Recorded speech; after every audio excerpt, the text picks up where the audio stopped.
Bienvenidos a Saber Rural. Qué bueno que estén ahí para compartir juntos todos los adelantos científicos y técnicos que le permiten a las distintas cadenas de valor seguir avanzando y mejorar.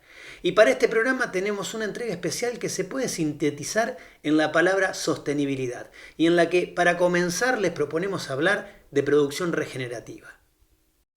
El proceso de agriculturización, registrado a partir de los años 90, propuso cambios significativos del modelo productivo, generando diferentes niveles de impacto en lo económico, social y ambiental, que en la actualidad demandan una revisión de las maneras de producir. Fue un proceso organizado o como se dice como driver, ¿no? Quien motivó ese proceso fue la producción. Conocemos conflictos de ese proceso como la extensión de la barrera agrícola, la ganadería expulsada a zonas más marginales y demás, ¿no? Lo interesante de ese proceso es la ganadería se fue, ¿no? Hoy está localizada en zonas que no tienen otro valor de oportunidad. Es decir, si yo no tengo ganadería en el NEA o en el NOA, no hay otro valor de oportunidad. La agricultura encontró su mejor lugar de oportunidad, ¿no? Las tierras más fértiles terminan estando en agricultura. Puede haber una cierta movilización en cuestiones de la cuestión climática, de que cuando hay mejor clima o épocas de clima hay más agricultura, menos agricultura. Y la ganadería hoy en ese movimiento enfrenta el desafío de cómo ser eficiente y cómo adaptarse a los ambientes o los ecosistemas en los cuales hoy estaba funcionando, ¿no? Y esto principalmente hablemos de temas donde la ganadería está sobre ecosistemas con más humedales, como en el NEA, o con montes nativos, donde se están planteando modelos de ganadería con manejo de bosque integrado, ¿no? Entonces, hoy la ganadería salió de, vamos a decir, su espacio de confort, zona pampeana, y está en otras áreas. Para mantener el equilibrio de los sistemas, la ganadería es una herramienta estratégica que aporta beneficios tanto a la agricultura en particular como a los sistemas en general, y resultados económicos similares a los que puede ofrecer un monocultivo. La ganadería en el país está muy marcada en cría, o sea, los modelos de cría son muy homogéneos, o si uno quisiera decir, están muy arraigados, ¿no? El criador como productor de cría. Pero la coyuntura ganadera del país siempre llevó a que ese criador tenga que empezar a buscar alguna alternativa, como puede ser moverme un poco más a la recría. Si se movía más a la recría necesitaba soporte de alimentos, donde podía ser justamente la agricultura la que tuviera ese modelo.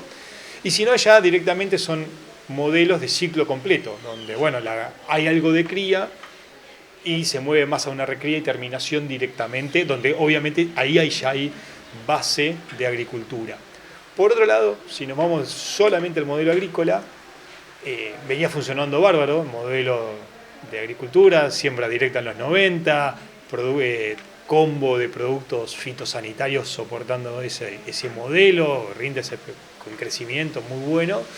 Y hoy se encuentra que cuando hablamos de incluir la variable suelo y analizar cuestiones ambientales en la calidad de los suelos, diciendo, va a costar mucho sostener la fertilidad de los suelos solo con agricultura. La verdad que está bueno o estaría bueno que se empiece a mezclar la agricultura con la ganadería en esos espacios de rotación, y esos son modelos que hoy están interaccionando, están volviendo a juntar a las dos actividades. Solo los ganaderos y solo los agrícolas están empezando a armarse, que son modelos que no son nuevos en Argentina. Antes de los 90, años 60, ¿no? Estamos hablando, Villega como la zona del requirador o de la zona de engordador de novilla, ¿no? Entonces están, vamos a decir, amigándose de vuelta y viéndose la necesidad mutua de estar en esos sistemas juntos. Lo que se hacía en otros países de ganadería intensiva se comenzó a hacer acá hace 30 o más años, donde mucha gente pensaba que la intensificación no era lo que nos iba a caracterizar, porque la Argentina tenía un sistema de carnes ricas, buenas, las mejores del mundo, pastoriles, sanas. Y el mundo de las carnes no pasa por esa vía, sino que pasa por el mundo que pague mejor la carne. Así que nosotros nos fuimos readaptando e intensificando, un poco por la falta de superficie y otro poco poniendo, digamos, toda la tecnología disponible para poder producir los mismos o más kilos de carne con mejor calidad. La ganadería en el país es pastoril, ¿sí? Cuando uno dice, bueno, las exigencias de mercados internacionales o las demandas, ¿no?, ambientales de mercados internacionales, nosotros tenemos una ganadería pastoril, nuestra ganadería es toda pastoril. Tenemos un momento de ese ciclo de ganadería que termina en un feedlot, termina en un sistema intensivo de corrales, ¿no? Pero estamos hablando que de la vida de un animal de 23, 24 meses, los últimos 3, 4, ¿sí?, son los que tienen en corral. Y si el sistema es muy eficiente, es decir, 6 meses de destete, recría con muy buenos niveles, estamos hablando 4 o 5 meses más, 3 meses más de terminación, estamos hablando de un, llamémosle, producto, carne, que en 13, 14 meses, desde el momento de nacimiento, están en la etapa industrial, y ese modelo es 90% pastoril y termina en los poco tiempo en un corral. Es decir, nosotros tenemos que ser muy orgullosos de nuestra carnería, es pastoril. No tenemos modelos de 100% encierre, ni mucho menos. Hemos tenido en algún momento el famoso ternero bolito en su momento, que después del destete entraba en corrales, pero fue una coyuntura, fue muy específico y no se volvió a repetir, de hecho. La eficiencia productiva es uno de los aspectos cruciales en la rentabilidad de las producciones ganaderas bovinas pastoriles, y uno de los pilares es el manejo de los procesos en la producción y manejo del recurso forrajero, partiendo del concepto de sistema y, por lo tanto, atendiendo el manejo de otros recursos, como el suelo. El modelo tradicional es buscar máxima eficiencia de cosecha de ese forraje para tener mayor producto. Hoy, cuando lo planteamos hay que incluir el suelo por las cuestiones ambientales, puede ser por biodiversidad, puede ser por cantidad de nutrientes en suelo, puede ser por gases de efecto invernadero, pero cuando uno incluye ya la variable suelo en ese modelo, está en jaque ese paradigma de mayor eficiencia de cosecha para mayor producto. Eso ya está comprobado que no mejora el suelo, que no lo hace sostenible, con lo cual cuando uno dice cuál es el punto de balance en ese paradigma nuevo, tal vez no está tan, por lo menos científicamente no está tan desarrollado. Lo que sí está un poco en la línea es, no podemos permitirnos más manejos extensivos sin control del pastoreo. Esa ganadería extensiva que yo tenía un rodeo en miles de hectáreas y solo visitaba ese rodeo 1 o 2 veces al año por cuestiones sanitarias, eso ya la verdad no se puede permitir más. Sí hay que hacer un pastoreo controlado, un pastoreo que pueda ir incrementando su eficiencia en el tiempo. Uno no va a salir de un día para el otro a modificar un sistema de producción, pero sí realmente hay que empezar a manejar el pastoreo, ¿sí?, con un criterio de tiempo de entrada, tiempo de salida, eficiencia de cosecha en función a calidad de especies, en función a calidad de forrajes, donde empiecen a acotarse o a controlarse algunas de las variables de producción. La sostenibilidad y las buenas prácticas agrícolas son herramientas para hacer frente a los desafíos que presenta el cambio climático, el bienestar del medio ambiente y la sociedad. La producción regenerativa de alimentos propone un modelo capaz de regenerar los sistemas naturales mediante prácticas sostenibles, capaces de generar servicios ambientales. Realmente, si hoy uno se pregunta desde el sector científico académico qué es una ganadería regenerativa o qué es una agricultura regenerativa, no es más que una práctica de producción de las cuales se enseña en los libros de la Facultad de Agronomía de los años 0, desde el primer momento, porque lo que uno está buscando es usar los recursos en forma sostenible. Es un desafío muy grande porque además hay una connotación sobre la agricultura industrial, entre comillas, de la contaminación y de que como que no está bien visto todo lo que se hace, cosa que discuto bastante yo, pero creemos que se puede hacer. Y ese modelo de negocio tiene que estar relacionado a tener un propósito. El propósito nos habla del por qué hacemos las cosas. Bueno, ese propósito tiene que ser compartido. Pero al mismo tiempo, para poder lograr hacer este nuevo modelo de negocio, que ahora te voy a explicar de qué se trata, necesitamos alinear incentivos, ¿sí? Porque no puede ser que hoy día hay trabajos hechos de que toda la inflación de alimentos que se produce al productor propiamente tal le llega a menos del 0,5%. ¿Sí? Entonces, eso no está bien.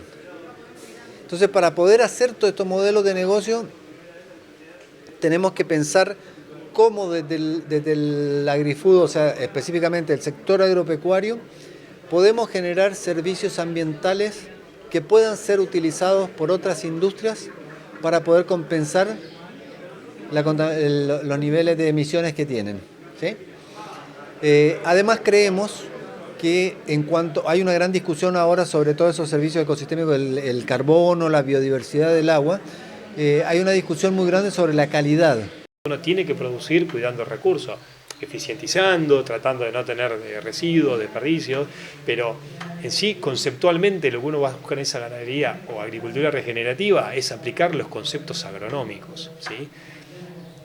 Hay una interdisciplinaridad con la biología, ¿sí? Hoy está más presente que esa búsqueda del saber o de ese paradigma y modelo de pensamiento tenga incluso un poco más de impronta de la biología.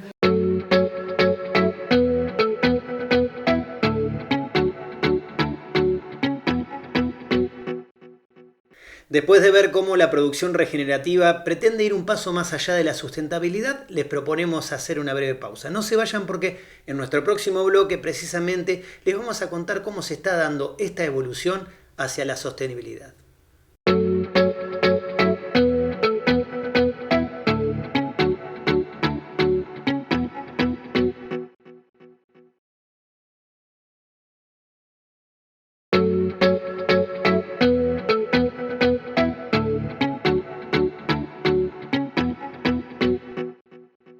La producción agropecuaria en general y la agricultura en particular están evolucionando hacia modelos más sustentables. Y en el siguiente informe de Saber Rural, especialistas nos cuentan de qué manera. El progreso tecnológico de la agricultura moderna se basa en la experiencia adquirida en el curso de casi 150 años de actividad científica. La revolución verde en el trigo, el arroz y el maíz forma parte de este proceso. Se denomina revolución verde al importante incremento de la productividad agrícola y por tanto de alimentos entre 1960 y 1980 en Estados Unidos y extendida después a numerosos países. APRESID nace para cuidar el suelo, principalmente de la erosión hídrica y eólica. De allí es que se desarrolla el sistema. APRESID empieza a experimentar con productores, digamos, los dueños de la tierra, se asocia con instituciones del saber, con empresas de maquinaria y otro tipo de empresas y empieza a evolucionar ese sistema. A partir, digamos, de esa evolución también nos fuimos encontrando con nuevos desafíos que principalmente pasan en cómo mantener activa la biología del suelo. Y eso lo estamos viendo que lo estamos logrando a partir de tener raíces vivas todo el tiempo, de tratar de incorporar nuevas especies, incorporar otros sistemas a la agrícola, integrándolos, y eso hace que el sistema potencie la biología del suelo y nos dé mejores resultados productivos. Yo creo que necesitamos indicadores de triple impacto, saber un poco dónde estamos parados desde el punto de vista productivo, es lo que más tenemos, también económico, ¿no? Productivo económico, también qué está pasando con lo social, de qué manera estamos desarrollando conocimiento, trabajo, mejora en los pueblos, en las ciudades con las que conectamos, y con el país en definitiva, con el territorio y con el país, y uno va escalando digamos, en nivel, ¿no?, de interacción. Y después nos queda saber qué está pasando con el ambiente. Durante algunas décadas en Argentina se registró un proceso de agriculturización marcado por un fuerte avance de la siembra, con intensificación de la producción y una tendencia de conversión de los campos hacia la agricultura.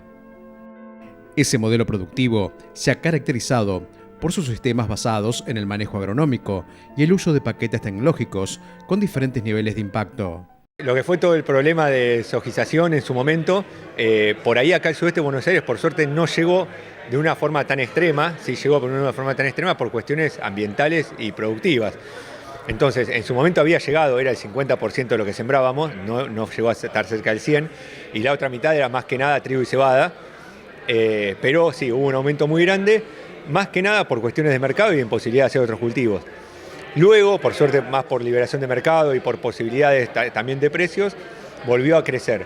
Hoy la realidad es que estamos con rotaciones muy buenas en agricultura, hablando de un 40% entre trigo y cebada, un 20% de maíz, otro 20% de girasol y como mucho un 10% de soja. ¿sí? De primera, después está la soja de segunda.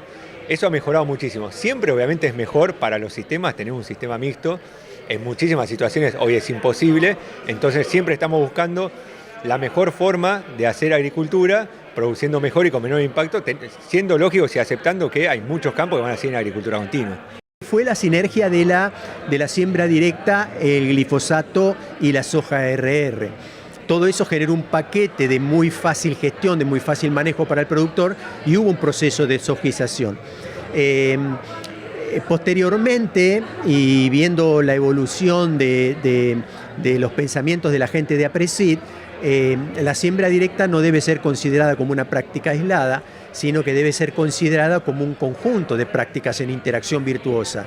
Y ahí se suma la diversidad de cultivos, ahí se suma la intensificación de la secuencia, el manejo integrado de plagas, manejo racional de la fertilización, todo como un paquete. Entonces ahora se habla de sistema de siembra directa, que es un sistema claramente virtuoso, ¿no? Las tendencias productivas orientadas a generar sistemas sustentables se están orientando a la puesta en marcha de nuevas estrategias que fomenten el reemplazo progresivo de tecnologías de insumos por tecnologías de procesos, como base de la transición de sistemas agrícolas convencionales a sistemas de base agroecológica. La estrategia es estar lo más actualizados posible en toda la información y los productos y la tecnología posible de la que tenemos disponible para poder adaptarla a los procesos y probar, o sea, probar las cosas nuevas que tienen posibilidad y que tienen potencial y eso ir adaptándolo, basándonos sí o sí, que es parte de lo que me preguntabas antes, en una buena rotación. Esa es como la base para poder hacer una buena agricultura y más todavía una agricultura continua. Y dentro de esa rotación empezar a pensar todo como un sistema y a elegir las cosas, cómo realizarlas hoy para cómo van a impactar también el día de mañana. Los objetivos del desarrollo sostenible es en forma muy sencilla desacoplar la producción del impacto ambiental, siempre teniendo en cuenta la rentabilidad del productor, por supuesto, satisfacer futuras demandas, lo que para Argentina es una oportunidad y también un compromiso, una responsabilidad.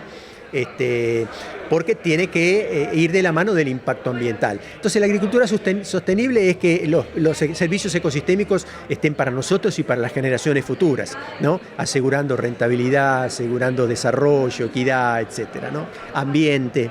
Hoy los desafíos más grandes, te diría, por ahí no es el más importante, pero el primero que son tres. Uno es poder mantener las rotaciones, porque muchas veces de la mano de los precios de mercado de los granos se quiere hacer mucho un cultivo o mucho de otro, y eso en general nos termina llevando a hacer, por ahí no soja sobre soja, pero sí maíz sobre maíz, cebada sobre cebada, y eso no es bueno tampoco para el sistema. Entonces, el primero es poder mantener las rotaciones en proporciones lógicas y buenas, más allá de un desvío de un año, ¿no? Y después, los dos más fuertes, la cuestión de nutrición de cultivos. Siempre se habla de que en Argentina fertilizamos menos de lo que nos llevamos con los cultivos. Eso en general es así. Obviamente después están los casos individuales.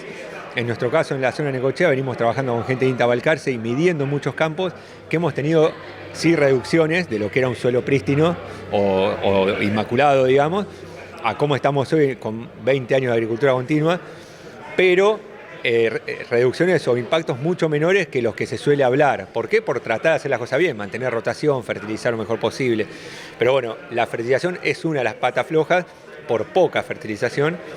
Ahora, no tenemos que dejar de contemplar y de analizar el hecho de que en otros lugares del mundo es al revés. El problema de fertilización es por exceso y por contaminación. Entonces nosotros decimos, che, fertilizamos poco, tenemos que fertilizar más. Buenísimo, pero vamos con pie de plomo y analizando las cosas, porque si no nos vamos a ir a otro extremo y nos van a señalar por contaminar. Y la otra pata más flaca y más problemática son las malezas, por supuesto, que es lo que más se suele charlar en todas las reuniones que se hacen y lo que ha crecido tanto en costo como en uso de insumos de una manera exponencial los últimos años, de la mano de las malezas resistentes. Tiene que ser una agricultura que sea más eficiente, una agricultura que contemple el ambiente, que permita el mantenimiento y conservación de los recursos ecosistémicos, que permita un desarrollo y por supuesto con conservación de los recursos, con diversidad de la producción, con intensificación de la secuencia, con un manejo integrado de plagas, con uso racional de los insumos, una sustitución paulatina de los insumos externos de síntesis química, en esa línea. Es sumar todo el conocimiento que tenemos disponible, más las nuevas tecnologías que van viniendo, como la inteligencia artificial, y sumarlo, y ver cómo usarlo y adaptarlo y adoptarlo en cada caso. Pero ¿por qué arrancando desde la base? Porque hay un montón de procesos y de tecnologías de procesos que tenemos disponibles, como el manejo integrado de plagas, como un montón de cosas, que por ahí en la diaria no las tenemos tan presentes, a veces las aplicamos sin pensarlas y otras veces por ahí no las aplicamos. Entonces tenemos que volver a ponerlas sobre la mesa para construir desde la base. En los casos que ya la usamos, ser conscientes que lo estamos usando y cómo mejorarlo, y en los casos que no lo usamos, volver a hacer más hincapié ahí. Y a eso sumarle las tecnologías, como hablábamos de esto, las tecnologías que se vienen, tanto para estar midiendo impacto ambiental, para estar midiendo cómo estamos trabajando en tiempo real, como lo que es aplicaciones selectivas, todo lo que es tecnología para trabajar por ambiente y de forma dirigida y específica a donde está el problema, sea de nutrición, sea de malezas o de lo que sea.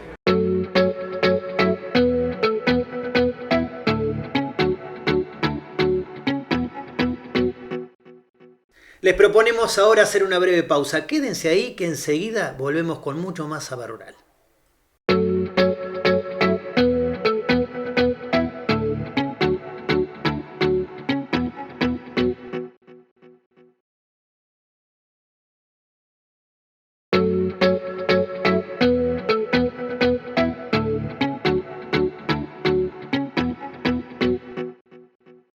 En la cría bovina, el destete precoz permite agilizar los tiempos productivos y por supuesto que también los reproductivos. Y para ver de qué manera, compartimos con ustedes el siguiente informe. En la cría bovina, el destete precoz es una técnica que consiste en separar el ternero de la madre en forma anticipada y definitiva, con el objetivo de que la vaca retome la actividad reproductiva lo antes posible. Las prácticas de manejo en la Estación Experimental Naredo del INTA, en el sudoeste bonaerense, contemplan un rápido pasaje de la dieta básicamente láctea a sólida, con el uso de raciones de concentrados mezclado con granos. Esa dieta al principio, cuando es destete precoz, siempre le damos un concentrado con un 18% de proteína mezclado con un 40% de concentrado, un 60% de grano. Nosotros utilizamos maíz porque es lo que tenemos disponible en el campo, es lo que producimos, maíz entero. Entonces eso tenemos un periodo de acostumbramiento donde están 15 días, les vamos aumentando la cantidad de ese concentrado. Son terneros de 70 kilos, 70, 80 días de edad, son chiquitos, o sea que el consumo es bastante bajo. Y una vez que vemos que todos ingresan a los comederos, que todos están adaptados, se observan las bostas, que no tengamos problemas de acidosis, todo eso se va observando y una vez que tenemos el periodo de acostumbramiento listo, 15-20 días, se da ad libitum y ya se les da una sola vez al día o se repone o se va reponiendo cada 2 o 3 días el alimento. Con ese tipo de manejo nosotros tuvimos ganancias de entre 1 kilo a 1,2 kg con una buena eficiencia de conversión de 4 a 4,2, lo cual para lo que es el costo, calcular el costo del alimento en ese tipo de manejo, la verdad que está muy bueno. Eso también es importante aclararlo porque muchas veces se hace un manejo de creep feeding, que el creep feeding es la suplementación del ternero al pie de la vaca. Que la dieta es la misma, es un 40% de concentrado o 35%, por ahí se baja porque el ternero sigue lactando y las ganancias ahí pueden variar mucho porque depende ya de la pastura en la que estamos, porque el ternero además de lactar, comer el concentrado, sigue comiendo una pastura. Si nosotros este manejo lo hacemos en una pastura de buena calidad, las eficiencias que vamos a tener, es decir, la conversión de kilo de alimento por kilo de producido de ternero va a ser muy baja, porque estamos teniendo una sustitución, el ternero sigue amamantándose, entonces las eficiencias pueden ser de 14 a 17 kilos de alimento por kilo ganado. Eso económicamente no es rentable, entonces el creep feeding, si bien es muy útil para tener un ternero destetado más pesado, hay que tener cuidado en qué momento se aplica o en qué periodo. En periodos de sequía, donde sabemos que tenemos baja disponibilidad de pasto, que la vaca se nos está viniendo un poquito abajo, la calidad no es buena, pero no podemos aplicar un destete precoz porque no tenemos la logística, no tenemos las instalaciones adecuadas o no tenemos el tiempo para dedicarle, muchas veces se aplica el creep feeding, pero tenemos que tener en cuenta eso, la eficiencia de conversión, los kilos ganados no van a ser los mismos que con un destete en general, y la vaca, la condición corporal en general, no la mejoramos o se resiente, porque en general el ternero sigue consumiendo la leche y bueno, la vaca si a su vez tiene una pastura de baja calidad, la condición se va a venir abajo.